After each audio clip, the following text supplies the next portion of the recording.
aspirasi dari warga Kelurahan Mekarjaya. Dan bapak-bapak, ibu-ibu, silahkan kemukakan keinginan-keinginan apa saja yang akan diwujudkan di RW masing-masing.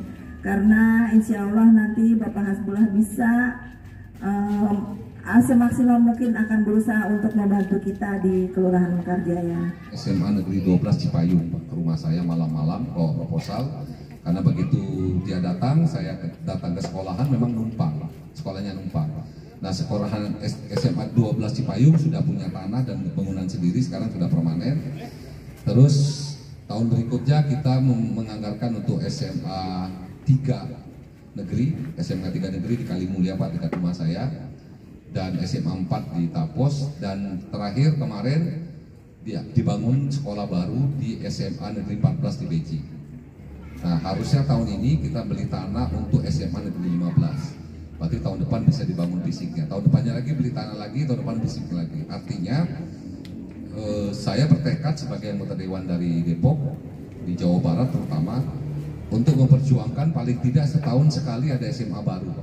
Mas, dari hasil reses ini apa yang dari hasil ini di RW 4 masyarakat mempersoalkan tentang sulitnya masuk SMA negeri. Karena memang sistem zonasi itu baru efektif ketika jumlah sekolahnya kan sudah terbangun. Nah, di Depok ini kan baru ada 5 sekolah yang dibangun oleh Pemprov Jabar.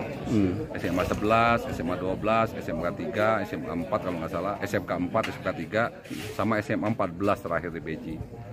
Jadi memang harus terus diperjuangkan membangun sekolah baru di Kota Depok di berbasis kecamatan supaya sistem penerimaan siswa baru baik dari jalur jurnal, jalur prestasi, jalur perpindahan tugas, jalur zonasi itu bisa efektif kalau jumlah sekolahnya tersebar di masyarakat. Kan kasihan juga masyarakat setiap PPDB kan tidak bisa masuk karena jaraknya jauh. Ada penawaran masuk sekolah kalau harus pakai uang, kan harusnya kan nggak boleh masuk sekolah pakai uang. Tapi karena jumlahnya terbatas, sekolahnya kan jadi punglinya kan terjadi gitu. Nah, kita berharap agar masyarakat Depok ini punya kesempatan untuk sekolah di negeri tanpa dia harus mengeluarkan uang untuk memasukkan anaknya ke sekolah SMA negeri. Ya, dengan catatan memang sekolahnya harus terbangun merata dulu, baru sistem zonasi ini berkeadilan. Kalau sekolahnya tidak merata, ya sistem zonasinya tidak akan berkeadilan. Mas, supaya memperjuangkan sekolah itu terbangun itu gimana, Bang? Ya, itu kan harus disampaikan juga programnya kan oleh Dinas Pendidikan Nasional, Dinas Pendidikan Provinsi. Kan Dinas Pendidikan Provinsi kan ada data. Data persebaran sekolah di Jawa Barat. Nah, Depok ini berapa sebaran, jumlah penduduknya berapa, populasinya kurang berapa, itu di Dinas Provinsi pasti punya data itu. Nah, tentang lokasi dan jumlah penambahan itu saya kira itu ranahnya di Dinas Pendidikan ya. Kalau saya sebagai dewan wakil dari masyarakat memperjuangkan Depok itu harus ada penambahan sekolah-sekolah baru agar daya tampung sekolahnya itu lebih banyak. Kalau sekolahnya tidak dibangun baru ya terbatas daya tampungnya, yang sistem zonasinya tidak akan efektif ketika jarak sekolahnya ke rumahnya jauh.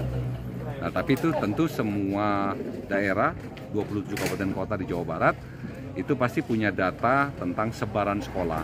Nah, yang lebih paham populasi sekolah itu ada di mana, itu di datanya ada di Dinas Pendidikan. Nah, kebetulan saya bukan di bidang Komisi Pendidikan, saya di Komisi 4 kan, bidang pembangunan infrastruktur. Selama ini memperjuangannya seperti apa sih, Bang? Bilang tahun pertama harus beli apa, Mas? Ya, kalau bangun sekolah itu kan tidak bisa setahun anggaran. Tahun pertama dia harus beli lahan, baru tahun kedua bangun gedungnya. Jadi tidak bisa membangun gedung itu langsung dengan beli lahan. Jadi lahan itu harus terkuasain dulu sebagai aset Pemprov Jawa Barat, baru dianggarkan pembangunan gedung. Ya 5 sekolah itu kan hampir rata-rata kan 2 tahun satu sekolah. Jadi hampir 10 tahun. Bang As, ada target atau PR berapa nih, Bang? Sekolah SMA ya kan? Saya nggak ada target PR harus berapa. Tapi sebagai Dewan Dapil Depok ya saya mengingatkan kawan-kawan di Dinas Pendidikan untuk terus memberikan kebijakan untuk membangun sekolah-sekolah di Jawa Barat terutama khususnya Depok yang jumlah sekolahnya belum merata. Tapi kalau sudah merata di setiap kecamatan ada SMA negeri, ada SMK negeri, ya berarti kan kecamatan lain yang nggak ada dong. yang harus dibangun. Yang udah ada berarti kan cukup, yang tidak ada baru diupayakan. Itu saya kira pemetaan tentang sebaran sekolah itu adanya di Dinas Pendidikan. Ya. Ya, Bang As, makasih banyak. Oke, sip, thank you.